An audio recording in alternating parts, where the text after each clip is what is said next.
Muy buenos días, ¿cómo les va? Empezamos una nueva emisión de Los Siete Locos. Bueno, estamos en una buena seguidilla en el programa. Estuvo la semana pasada Leonardo Padura, el autor cubano, el autor de El hombre que amaba a los perros. Y esta semana tenemos otro autor internacional, nicaragüense en este caso. Un gran escritor y además fue en un momento, durante la revolución, al principio de la revolución sandinista, vicepresidente de Nicaragua. Empezamos el programa con él, ahí lo presentamos. Sergio Ramírez nació en Nicaragua en 1942. Escritor desde muy joven, abandonó por un tiempo su carrera literaria para incorporarse a la revolución sandinista que derrocó la dictadura de Somoza y fue electo vicepresidente de su país. Es autor, entre otros títulos, de Margarita, Está linda la mar, El cielo llora por mí y Adiós muchachos. Sara es su última novela publicada. Bueno, Sergio Ramírez, que está con nosotros, estuvo una vez acá en Los Siete Locos hace muchísimos años, en el 98. Me acuerdo bien porque es cuando ganó Sergio el premio Alfaguara, ¿no?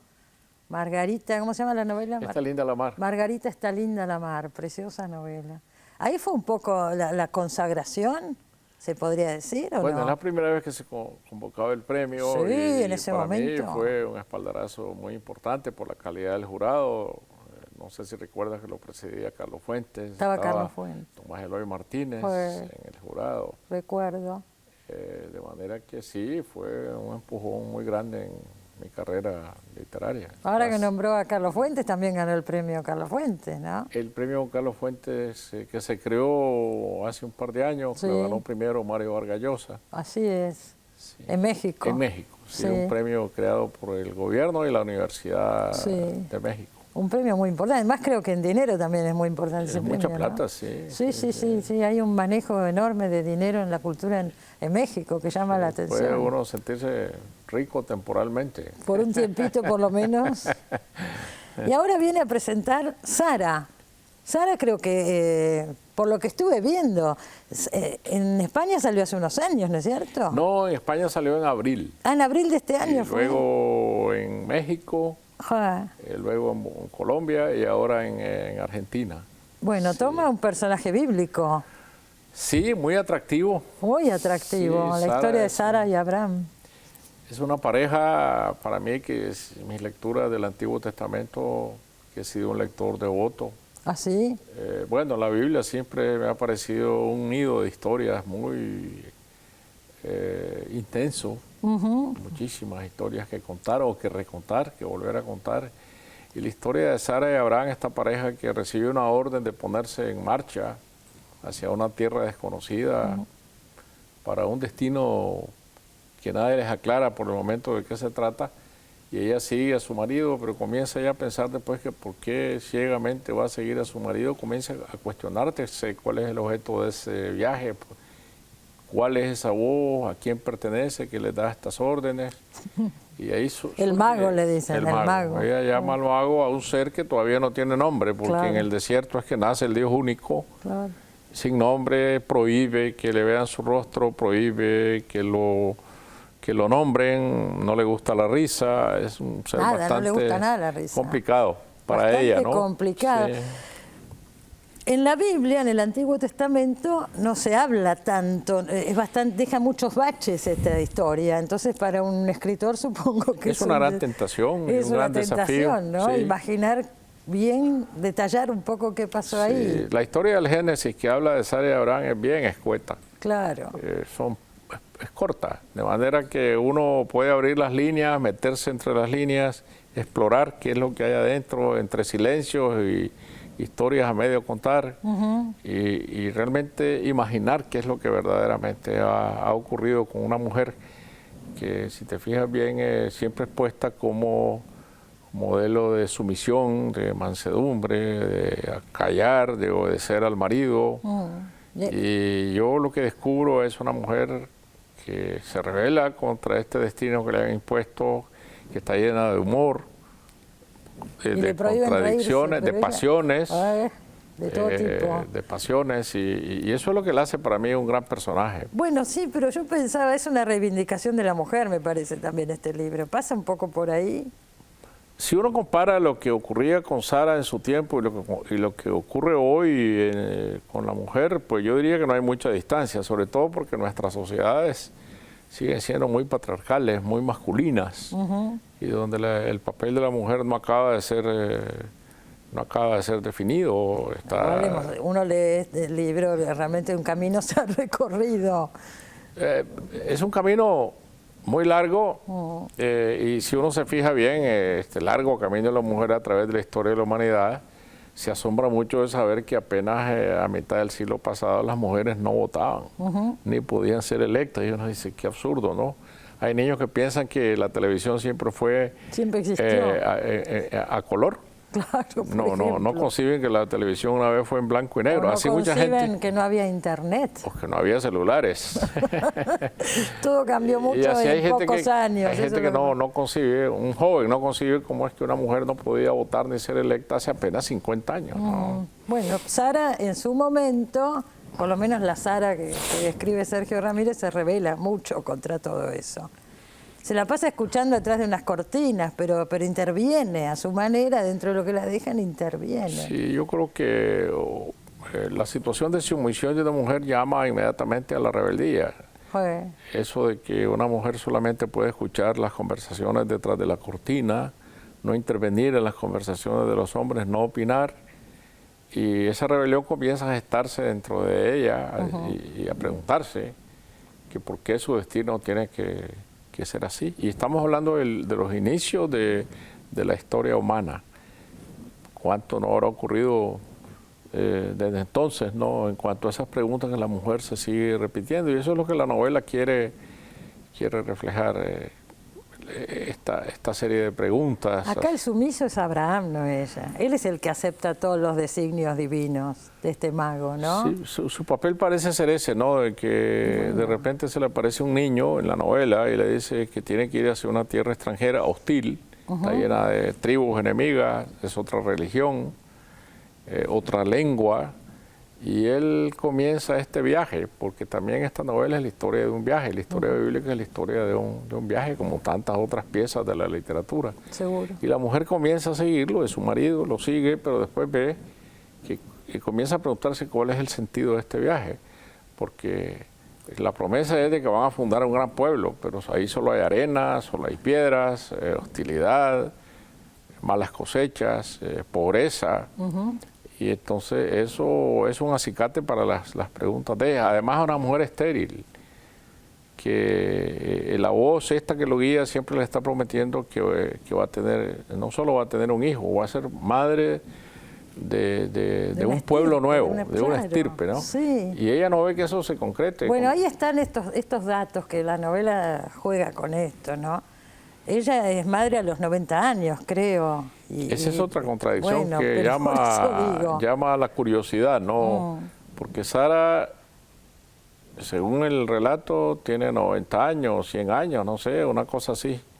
Y de repente es una mujer tan hermosa que cuando van a entrar a Egipto, en el texto bíblico, no en mi novela, ¿no?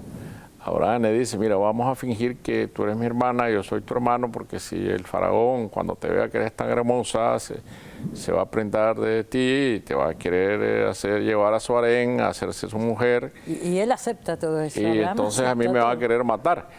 Entonces uno dice, bueno, una mujer hermosa a los 100 años. No, aquí hay algo que el novelista tiene que resolver de alguna manera. Sí. Y varias cosas más, porque, la ofrece a su mujer cuando hace falta, cuando le parece conveniente, la prostituye. Bueno, alguien dice, esas son las costumbres de esa época. Yo creo Puede ser. A mí me parece que nunca han sido costumbres de ninguna época. No sabemos, pero acá está contado, aparte de eso, ¿no? Con el faraón, las edades, hay muchos datos que no son muy claros. Con eso es que contaban que la gente vivía 150 años, no sé cómo es la historia. Sí, claro.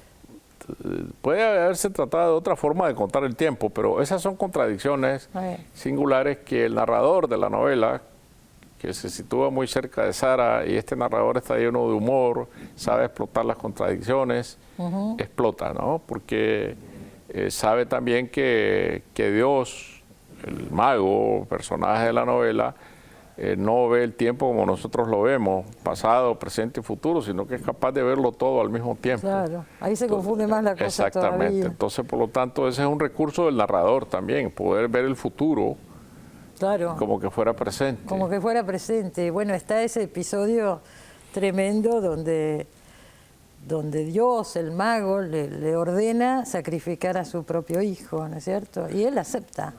Claro. Lo quería muchísimo a ese hijo, Claro, al que mira, tuvieron a los 90 años. es un hijo que les cuesta mucho tener, al fin se obra el milagro de que Sara puede tener un hijo, nace este hijo, y de repente se aparecen los enviados famosos estos que van en nombre del mago y le dicen, mira, ahora toma a tu hijo, súbelo a este burrito, haz una carga de leña, afila tu cuchillo y hay que degollarlo. Hay que ofrecerlo en sacrificio. Y él con todo dolor, pero acepta. Él obedece, pero lo que a mí me entró la duda siempre, y es parte de la trama de la novela, es que si Sara, como madre, acepta en silencio, como parece ser en el texto bíblico, que sacrifiquen a su hijo. A mí me parece que no. No hay una madre no hay una madre que acepte así en silencio que se lleven a su hijo a la muerte, ¿no? Por eso que en la novela ella se va detrás. Cuando ella no puede tener hijos, y espera y el mago le promete, pero el hijo no llega, ella misma le entrega a su esclava, a su marido, para que tenga es un acto de gran bondad, ¿no? Sí, después no es tan buena cuando los echa. Claro, por eso es que es un ser humano el que estamos hablando, y como en la Biblia se nos pone a Sara como una mujer paciente, callada, que obedece todo, ahí mismo se nos está demostrando que no es así. Primero toma esta gran iniciativa de decir, bueno, mi pobre marido lo que quiere es tener un descendiente y yo no se lo puedo dar, soy estéril, entonces le voy a entregar a mi esclava para que tenga a su hijo. Eso es un acto de bondad ayer y hoy y mañana. Bueno, pero después los echa finalmente, a la mujer y al hijo, a la esclava y al hijo. Claro, ella reacciona como reaccionaría un ser humano. Primero ha sido muy buena, pero luego la esclava se insubordina, comienza a burlarse de ella porque es estéril. Se siente dueña de casa. La reina, claro. Entonces ella se disgusta y le va a decir al marido que no aguanta esta mujer. Y el marido se sale por la tangente, le dice, bueno, tú me la llevaste a la cama, tú dispón de ella, es tu esclava, si quieres échala. Y ella la echa, pero la echa 2 veces. Esa vez el mago le ordena que regrese a la esclava, pero después cuando tiene ya Sara su propio hijo y la esclava tiene al hijastro, ella ya no admite competencia con su primogénito y la echa ya sin importarle si se va al desierto que se la coman los leones con el niño. De aquí pasamos de la bondad a la crueldad. A la crueldad más absoluta, pero bueno, la Biblia es así, el Antiguo y los seres humanos son así, ¿no? Sí, no es cierto. Este chiquito se llamaba Ismael, pero... Ismael, que es el que según la tradición va a fundar el pueblo árabe. Claro. Isaac es el que funda el pueblo judío. Claro, Aquí los 2 hijos de Abraham. Nos estamos metiendo con 3 religiones. Sí, claro. La judaica, la islámica y la Ahora, cristiana. meterse así con estos temas, ¿no causó algunos resquemores en algunas personas que por ahí se sienten tocadas? Que se siente herida, porque dice, bueno, desde quienes dicen la palabra de Dios no puede ser corregida, no puede ser interpretada, Dios mismo escribió la Biblia, o Dios mismo escribió el Corán. Bueno, contra esas posiciones es imposible ponerse, ¿no? Pero pasó esto. Pero hay gente conservadora también que puede ver esto como una invasión de sus creencias religiosas, y hay otras que no. En Managua, cuando presentamos el libro, el arzobispo auxiliar de Managua, Monseñor Báez, que es teólogo y miembro de la Comisión Vaticana que está traduciendo de nuevo la Biblia del arameo, del hebreo, él presentó el libro. Ajá. Sí, y él habló de un tema muy interesante que es cómo la Biblia está sujeta a la imaginación y cómo a lo mejor la historia de Abraham y Sara es una historia arquetípica que alguien creó para ejemplificar cómo comenzó el camino del pueblo judío. Claro. Está todo abierto, las interpretaciones. Estamos hablando de un teólogo, ¿no? Es la primera vez que toma un tema bíblico, ¿sí? ¿No es cierto? Sí, lo tomé Bueno, porque la Biblia siempre ha sido un libro recurrente para mí de lectura. ¿Tuvo una por la formación cantidad. religiosa? No, yo vengo de una familia mixta, digamos. Mis abuelos maternos eran bautistas, protestantes, y mis abuelos paternos católicos. Pero yo heredé la Biblia de mi abuela, que es la llamada Biblia del Oso, que es la Biblia traducida al español por los luteranos españoles de la Reforma, por Casiodoro de Reina, Cipriano de Valera. Es un texto muy hermoso, una traducción muy linda, y esa es la Biblia que yo conservo. Y obviamente yo la he leído siempre como una fuente reiterada de imaginación. Hay muchísimas historias en la Biblia. No soy el primero que llega a la Biblia a buscar historias. Literario, más bien. Thomas Mann escribió la historia de José y sus hermanos, William Faulkner la historia de Absalón, el hijo que se rebela contra David. En fin, es una fuente muy importante para los escritores. Sin lugar a dudas. ¿Usted sigue viviendo en Nicaragua? En Nicaragua sí, me toca viajar mucho por mi oficio de escritor, siempre hay que presentar libros, participar en jurados como este que he venido aquí del diario Clarín, pero el año que viene tengo que asentarme más porque también tengo que escribir y los viajes constantes son un gran impedimento para la escritura. Yo sé que usted, bueno, mucha gente lo sabe, pero usted desde chico quiso ser escritor y escribe desde muy joven. Hubo unos años de su vida que se apartó de la literatura porque entró en la política. Fue vicepresidente de Nicaragua, ¿no? Más bien que en la política entré en la revolución. Claro, la revolución sandinista. Es muy importante, sí. Si alguien me ha propuesto entrar en la política, yo no hubiera aceptado. En un país ¿No le interesaba la política? La política es como abogado, tal, no. Tiene toda una formación. Sí, yo estudié Derecho, nunca ejercí mi carrera. Ajá. Mi formación de abogado me sirvió mucho, pero no ejercí mi carrera. Sí. Y como te decía, la política entré porque se trataba de la revolución. Terminó la revolución, yo volví a la escritura, donde siempre supe que tenía que regresar. Entonces no volví a improvisarme un oficio, a decir, bueno, ahora que ya no hay revolución, ¿ahora qué hago? Sino a retomar lo que yo hacía desde la adolescencia, que era escribir y tratar de reponer el tiempo que no había podido dedicarle a la escritura en varios años. ¿Cómo fue esa experiencia? ¿Cómo sale de ahí? ¿Con un gusto amargo? ¿Feliz de haberlo hecho? Bueno, yo escribí un libro de mi memoria, de mi paso por la revolución, que se llama Adiós muchachos, sí, que es una confesión sentimental, digamos, de este paso, cómo me involucré desde el fondo de mí mismo, cómo creí en ese proyecto. Y más bien que un libro de desencanto, es el relato de una experiencia. A mí no me gusta mucho, nunca me ha gustado la palabra disidente. Yo mismo fui protagonista de ese proyecto. Para mí se terminó en un momento y luego yo retomé mi carrera. Usted tuvo varios cargos en la Revolución. Primero yo fui miembro de la Junta de Gobierno que repuso a Somoza, éramos 5. Daniel Ortega, doña Violeta Barrios de Chamorro, que después fue presidenta de Nicaragua, y luego cuando vinieron las primeras elecciones, pues yo fui electo vicepresidente. El presidente de Daniel Ortega. Pero está mi experiencia, no solo en el gobierno, sino mi experiencia anterior para derrocar a Somoza en la lucha, ¿no? Que también es una Usted formó ahí un grupo cívico, el grupo de los 12, sí, que eran sacerdotes, empresarios, intelectuales, que dieron la cara por el Frente Sandinista. Yo leí por ahí, me hace señas, vamos a hacer un pequeño corte y seguimos hablando de esto, si le parece, porque leí por ahí que en esa época lo conoció a García Márquez, que usted fue a pedirle apoyo. Sí, aquí lo tenemos de frente, sí. Acá lo tenemos, es testigo de lo que estamos diciendo. Sí, allá enfrente tengo a Cortázar, otro gran amigo. Bueno, espero que vamos al corte y seguimos hablando de todo esto. Enseguida volvemos.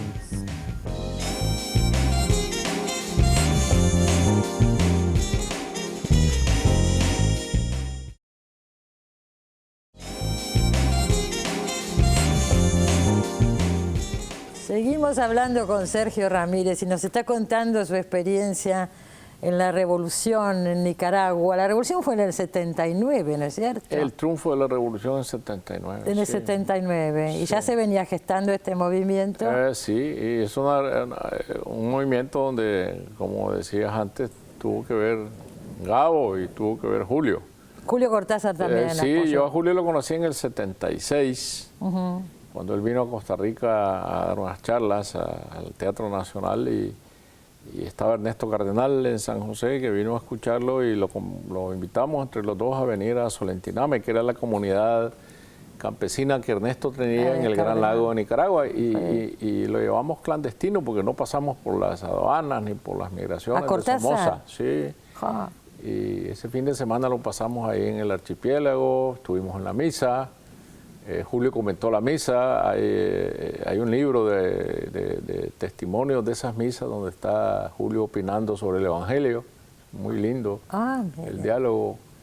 Ese día tocaba en el Evangelio el prendimiento de Jesús, y Julio habla del prendimiento de Jesús, de los ángeles y de muchas otras cosas. Increíble, no conozco ese texto y mucha gente no lo debe de allí conocer. salió un cuento muy bello de Julio que se llama Apocalipsis en Solentiname, que es la historia de cuando él llega a París, está revelando las fotografías que tomó de los cuadros primitivos de la comunidad campesina, y lo que se encuentra son ya escenas del horror de América Latina y del asesinato de Roque Dalton, el poeta salvadoreño que había sido asesinado por sus propios compañeros de armas en la guerrilla.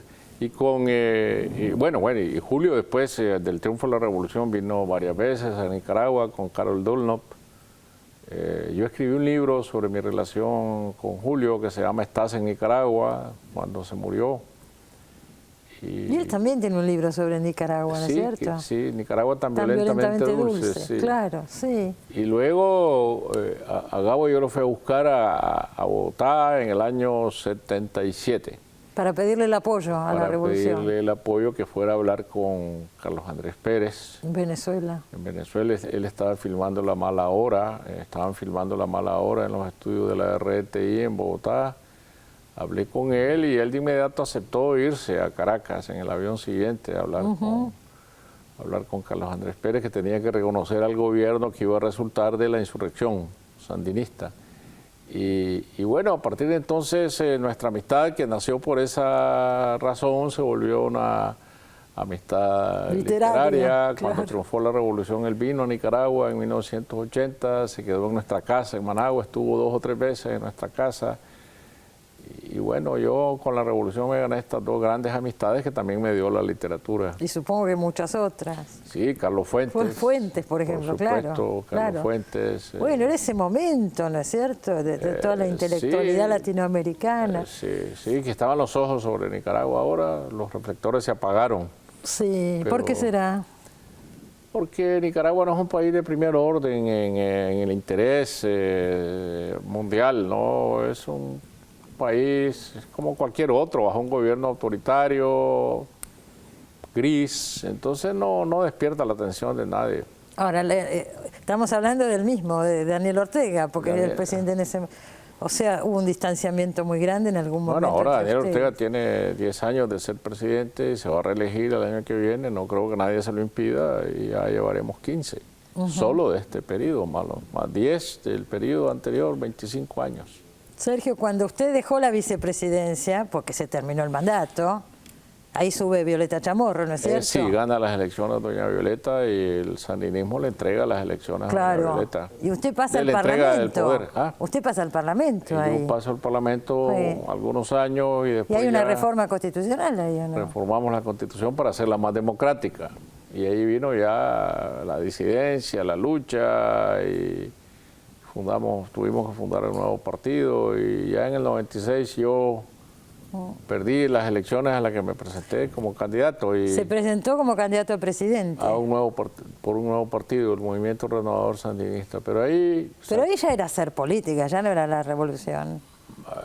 Creíamos que esa era una manera de preservar la revolución. Pero bueno. Y pierden las elecciones. La perdimos y yo ahí me convencí de que tenía más lectores que electores. Más lectores que electores. Bueno, estoy acordando, Vargas Llosa también se presentó a la presidencia de Perú y perdió. Sí, escribió un libro de esto que se llama El pez en el agua. Estuvo en este programa hablando del pez en el agua también. Su memoria de la derrota electoral. Por eso digo, ¿cómo sale un escritor de estas experiencias, no? Bueno, yo creo que a Mario lo derrotó un personaje que parece un personaje de su libro. Fujimori se parece a Fushia, ¿no? El personaje de la Casa Verde. Sí. Bueno, yo creo que esto mucho tiene que ver con esta idea vieja que se ha tenido en América Latina, que los intelectuales, los escritores somos buenos para todo, aún para la política, y no es cierto. Bueno, pues estaba el rol del escritor, el intelectual como comprometido. Figura pública, que se ha ido perdiendo mucho eso. Mucho. Cuando murió Fuentes yo tuve esa sensación, dije, acá se termina una manera de ser una escritor. época ¿no? Claro. de alguien que siempre estaba hablando. Yo personalmente Opinando. me empeño mucho en eso, de que uno puede ser un buen escritor, dedicado, y no hablar de los asuntos públicos. A mí me parece que yo tengo un compromiso personal. Sí, lo hace. No por el hecho de haber escriben los estado en la diarios política, en todo sí. el mundo. Yo tengo Inclusive que- acá en La Nación están saliendo las Sí, notas y yo suyas. tengo que escribir sobre lo que veo. Y me parece que el silencio no es una buena compañía. Cuando uno está viendo cosas que... Bueno, usted es parte de este movimiento del que estamos hablando, de escritores comprometidos que opinan sobre siento temas así, políticos, me sociales. siento así. Claro, convengamos que las nuevas generaciones no tienen tanto ese estilo. Sí, me parece que hay una especie como de crisis en este sentido de descrédito en la política, en las instituciones, Ajá. en que el escritor nada tiene que ver con la vida pública, pero eso me parece que es una especie de péndulo que volverá otra vez esta preocupación, porque mientras haya tantos problemas que resolver en América Latina, tantas cosas que corregir, no es posible que los escritores no hablen sobre eso. ¿No es cierto? Es una imagen que uno tiene, además, bueno, no sé si es generacional o qué, pero uno se ha formado con esas ideas. Claro, como Fuentes, como Saramago. que Pero también podemos hablaba nombrar mucho, tantos, muchísimos. ¿no es cierto? Sí. Aunque hayan tomado distintos caminos políticos, como García Márquez por un lado, Vargas Llosa, pero de todas Bueno, maneras... uno cuando piensa en una figura como Rubén Darío le parece que era un poeta ajeno al bien y al mal. Al contrario, Darío estaba muy pendiente de lo que pasaba en sus crónicas, de lo que pasaba en América Latina, ¿no? El poder que Estados Unidos tenía entonces de invadir países, Darío escribía mucho sobre eso, ¿no? Ahora, leí por alguna parte que usted decía algo interesante, que ya no se escribe sobre el dictador latinoamericano, que están tantas grandes novelas, Yo el Supremo, El Otoño del Patriarca de García Márquez, que ahora la figura es el narcotraficante, Esa es la gran figura del caudillo hoy en día, el caudillo. todopoderoso, arbitrario, que tiene zoológicos enteros, que tiene su casa retretes de oro macizo. Ahora, convengamos que como personaje Corona, literario es muy interesante, claro, ¿no? corona reina de belleza. Sí. Se vuelve mítico como el Chapo Guzmán, que se ha vuelto una figura mítica. Ya ve que hoy aparece en Argentina, mañana aparece huyendo en México, va a dar a los corridos, a las canciones. Eso es un personaje mítico que es muy fácil que pase a las novelas. Ahora en Venezuela acaban de prohibir La Reina del Sur, que se iba a pasar en televisión, en la novela de Pérez Reverte, pero... Sí. De Pérez Rebelde no, de Pérez Pero Reverte. Reverte, ¿cómo no? ¿La prohibieron? He leído hoy que la han prohibido. No estaba No sé, acá. tal vez piensan que eso va a incitar a la gente al narcotráfico, pero no sé, el arte y la literatura no incitan a nada. El arte y la literatura exponen lo que es la realidad. Pero Si por cada uno supuesto. lee la realidad como mejor le convenga, ¿no? ¿Cómo ve el panorama hoy de la literatura latinoamericana? Porque recién hablaba de las series. Se está diciendo mucho, hay grandes series, que las series están reemplazando un poco a la literatura. ¿Cómo lo ve eso? Bueno, en el siglo XIX reinaba la serie porque no había televisión, no había radio, pero las novelas de Dickens, de Dostoyevsky, de Dumas se publicaban en series. Folletines, claro. En los folletines, de ahí nace la palabra folletín, porque eran pequeños folletos donde venían capítulos de los libros. Eso pasó a la radionovela, después pasó a la telenovela, pero se sigue escribiendo una novela seriada en América Latina, aunque no se publique por capítulos. Es la historia de América Latina repetida por la literatura. Y me parece que hay mucha tela que cortar todavía. Ya ve, los narcotraficantes como personajes, los emigrantes que van desde Centroamérica a la frontera con Estados Unidos, la corrupción que parece haberse convertido en una piel que viste a los gobernantes en América Latina, independientemente de su ideología. Eso es materia novelable también.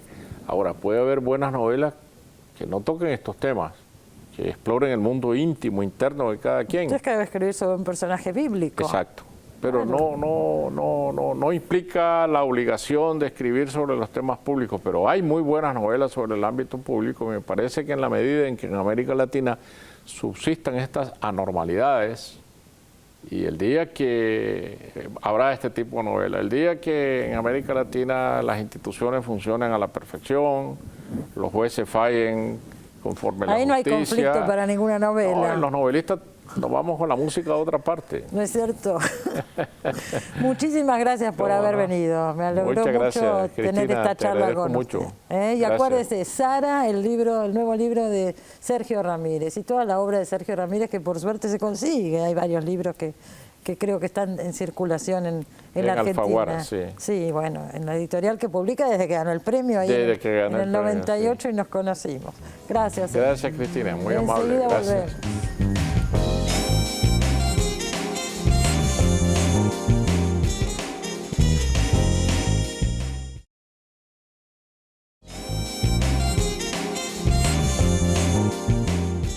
Vamos a hablar ahora de algunas novedades que tenemos acá en el canal, porque me alegró, el otro día salgo de grabar el programa, la semana pasada me lo encuentro a Daniel Santoro, que estaba terminando un mural precioso que hizo en el hall de entrada de Canal 7, eso va a quedar para siempre, y digo, quiero que venga y nos cuente, ¿te acordás que te invité ahí mismo? Que nos cuente un poco, porque está reflejada toda la historia de la televisión argentina, ¿no? Desde ese mural, y lo invité también a Javier Trimboli, que está a cargo de un proyecto muy ambicioso y necesario, que es la digitalización, no me salió bien, digitalización de todo el archivo del canal, de lo que quedó, digo, Javier, del archivo del canal, porque se debe haber desaparecido mucho, ¿no? También. Sí, es un archivo que tiene como una de sus marcas precisamente esa, la de que hubo material que se perdió. Lo que falta, claro. Y la marca más importante tiene que ver con el momento en que el canal se muda, el viejo edificio en la calle Posadas. Del edificio Alas, bien cuando viene para acá, para Figueroa Alcorta, en el año 78, en donde hay una decisión digamos, del gobierno militar y de interventor militar, de todo lo que era la parte del archivo, de la parte, si se quiere, artística del canal, sacársela de encima. Eso no vale para nada. Por lo tanto, esa parte se perdió, desapareció también. Entre otros tantos cuerpos también desapareció ese archivo. No, pero digo, ¿dónde habrá ido a parar todo eso? Porque no sabemos. Bueno, se grababa encima de las cintas, además. Después eso sí, también fue un tema, ¿no? Y durante sobre todo los años 80, años 90, momentos de crisis económica, en donde ante la obligación del aire se grabó encima de video, ¿no? Y hay compañeros del canal que te lo dicen, o sea, con muchísimo dolor. Ahora también es cierto que la obligación era el aire, por lo tanto se hacía falta usar. Yo no sé si están de acuerdo con lo que les digo, pero había menos noción del valor de lo que fuera patrimonio histórico, archivo. No existía. Totalmente. Me parece que eso es una enorme novedad, sobre todo pensándolo en términos del archivo audiovisual y sonoro. Hasta hace poco, incluso a veces una cuestión de defecto, incluso de los investigadores en ciencias sociales y en historia, el archivo era el archivo de papel. El archivo audiovisual y sonoro, y más aún de la televisión, era casi un residuo del residuo. No tener idea. Recién en el último tiempo, y creo que mucho tiene que ver, y fue acompasado por cantidad de investigaciones, y también acompañado por determinados trabajadores de los canales y al mismo tiempo ciertas búsquedas que hacen que ese archivo cada vez sea más valorizado, ¿no? Seguro. Yo vi, se puede entrar por internet, ¿no es cierto? Contá bien la página cómo es. Sí, porque nuestro proyecto ante todo tiene que ver con la posibilidad de democratizar el acceso a este archivo, ¿no? O sea, no solamente resguardarlo para el uso interno de la televisión pública y de la radio nacional, sino también de democratizar el acceso. Es el sitio www.archivoprisma.com.ar. Ahí aparece en pantalla, Archivo Prisma. Yo entré ahí. Y bueno, uno se encuentra con cosas maravillosas, porque hay de todas las épocas, las buenas, las malas, también hay archivos de la época militar. Y bueno, lo que se puede recuperar, y es historia nuestra puesta ahí.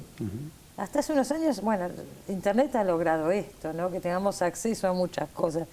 Pero digo, son muchísimos, supongo que ni vos sabías que eso estaba, que existía. No, realmente hay cantidad de cosas que además estamos estamos dando pasos serios en función de ordenar ese material de la mejor forma.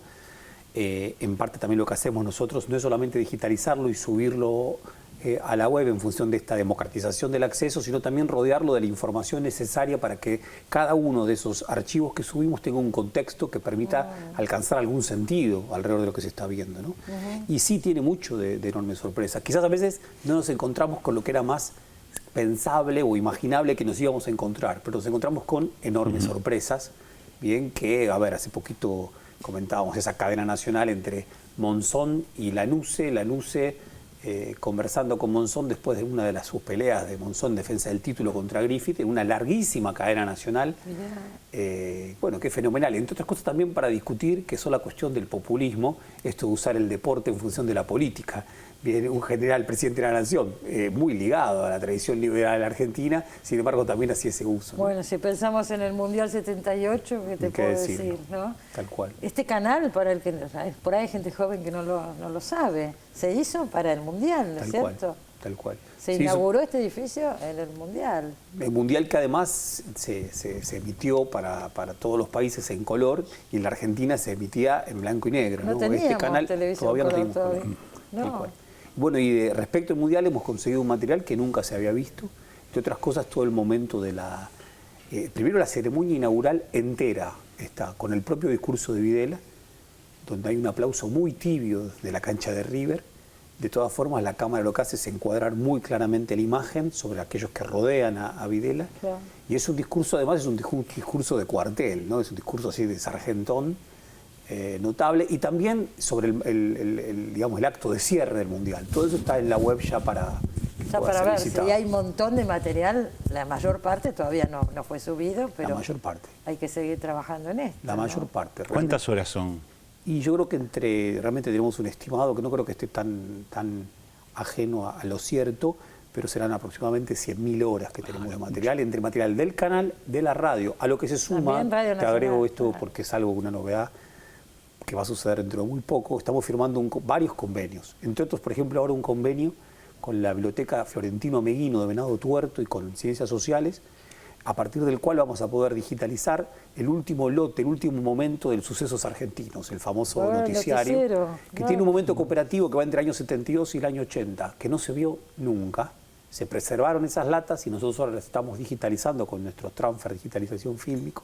Ya empezamos a hacerlo con nuestro operador fundamental para todo esto, Guillermo. Bueno, y entonces con ese trabajo que venimos haciendo vamos a rápidamente colocarlo también en la página web para... ¿Cuántas horas hay subidas hasta ahora? Ahora tenemos solamente 1.000 horas. 1.000 horas. 1.000 horas subidas. Claro. Lo que sí es un montón de tiempo, 1.000 horas, pero nada más que 1.000. Es mucho, pero... Yo vi con mucha alegría que hay 3 programas nuestros ahí. Tal cual.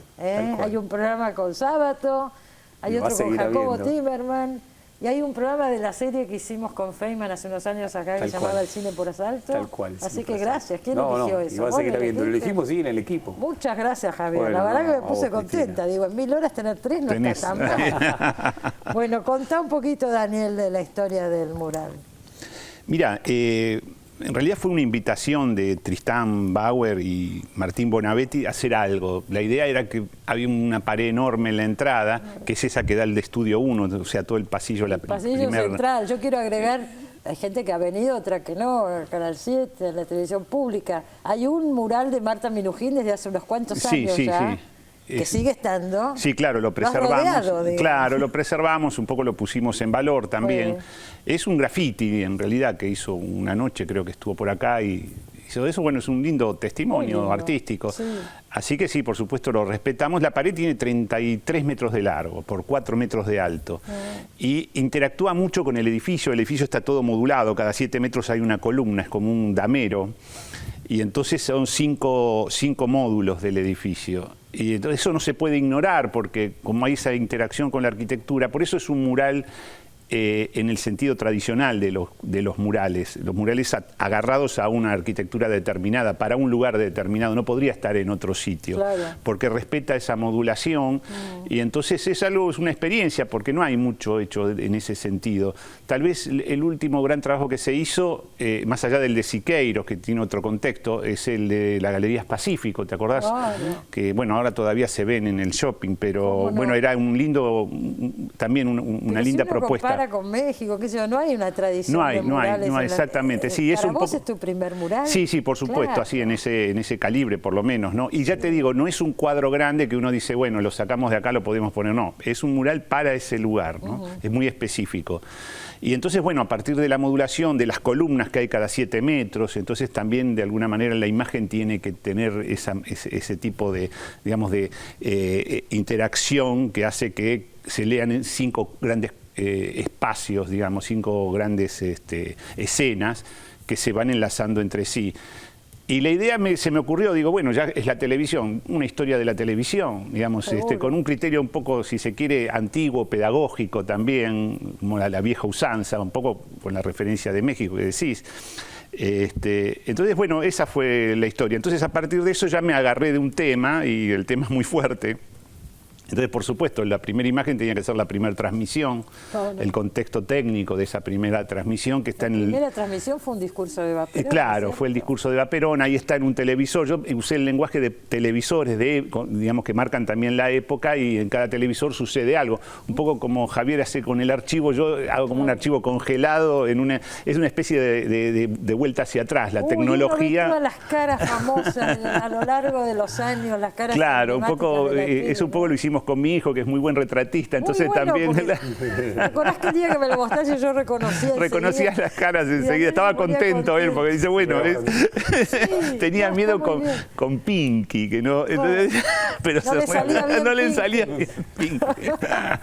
Pero, y entonces, claro, eso un poco, congelar la pantalla y convertirla en una imagen gráfica, digamos, pictórica, es raro, es como una maniobra inversa, digamos, sucede siempre al revés, pero volver a meter una imagen televisiva dentro de una imagen plástica es extraño. Y bueno, el resultado me pareció que podía andar, ¿viste? Porque un poco se cuenta una historia.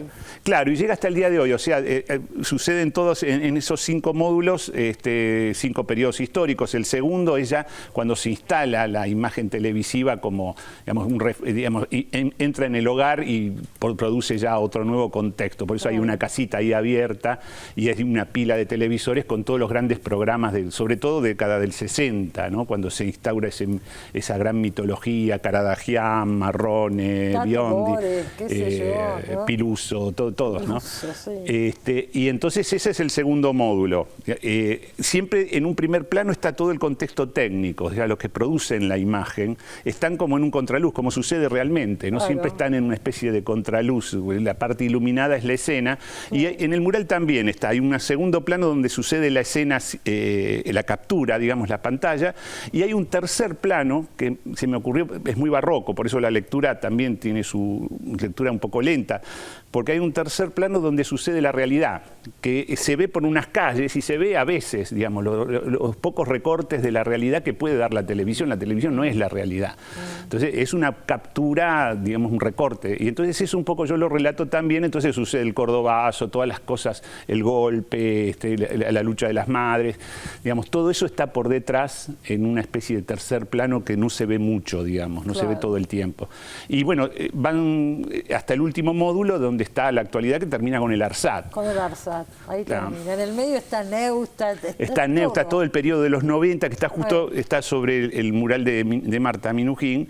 Está en los 90, que está muy oscuro, digamos, hay como un oscurecimiento, hay un cartel que me dijeron los muchachos que, digamos, fue una lucha muy importante, esa que fue tomado el canal cuando estaba a punto de privatizarse. Entonces, y ese cartel lo puse así, tal cual como me lo contaron. Hubo una gran defensa acá de los trabajadores para mantener el canal público. Y que hubo todo un conflicto bastante prolongado. Fuerte, y bueno, eso está ahí, y al lado está el programa Tiempo Nuevo, que está en Neustadt y Grondona, que fue uno de los programas más eficientes, digamos, que tuvo la televisión, porque ese programa convenció a todo un pueblo de que había que privatizar todas las empresas, ¿no? Es muy extraño eso, ese rol tan fundamental, que hoy en día también sigue teniéndolo muchos programas, ¿no? Y están todos. No sé si están con esa fuerza. Tal vez no, pero digamos que siguen teniendo un rol importante. Entonces yo lo que no hago es ninguna purificación ni nada, es la televisión, no son las carmelitas descalzas, nada, y están todos. Están todos. Bueno, está todo mezclado.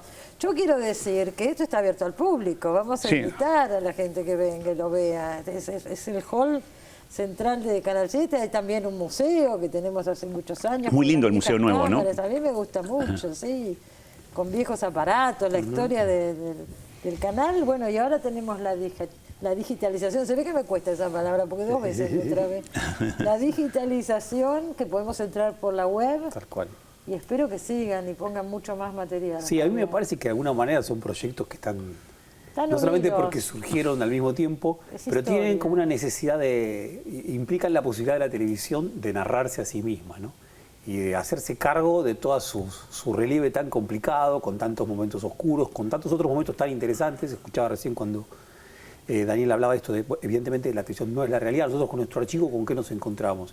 El archivo, ante todo, es lo que en cada momento el Estado permitió captar de la realidad, leerlo con su propia lente y al mismo tiempo también sus propias fisuras que cada tanto permitieron que emerja en la pantalla otra cosa, algo distinto, ¿no? Todo eso está en el archivo, tiene esa complejidad para leerlo, ¿no? En sí mismo, ¿no? O sea, todo lo que está en el archivo no es que fue transmitido. Muchas veces no es transmitido, tenemos cantidad de material, que es material que es crudo, muchísimo material crudo. Eso es muy interesante. Material crudo y es un material tiene un valor notable, ese material crudo. ¿Cuántos libros, películas saldrán de ahí, no, en el tiempo? Casi sea, hace unos días estuvo acá, en este mismo programa, estuvo Andrés Di Tella, que hizo el documental sobre Piglia, y contaba que usó mucho material de archivo de noticieros, que eran estas latas que eran descartables. Claro. Que por ahí no se mantuvo el material que salió al aire, pero sí las latas de descarte. Y él las usó mucho en esta película. Ah, qué bueno, qué bueno. Sobre Piglia. No la vi todavía, la quiero ver. Bueno, tiene que ver con esto que estás diciendo. Totalmente. Me tengo que ir al corte. Bueno, muchísimas gracias a los dos y acuérdense que está todo esto para visitarlo y conocerlo, ¿no? Bueno, muchas gracias. Gracias a vos, gracias, Cristina. A los dos. Enseguida volvemos. No te vayas.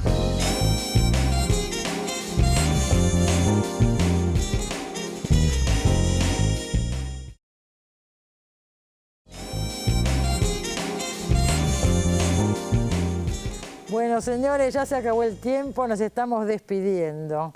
Mañana votamos y el sábado que viene nos volvemos a encontrar, acá en Los Siete Locos, por la televisión pública. Muy buena semana para todos, que la pasen muy bien.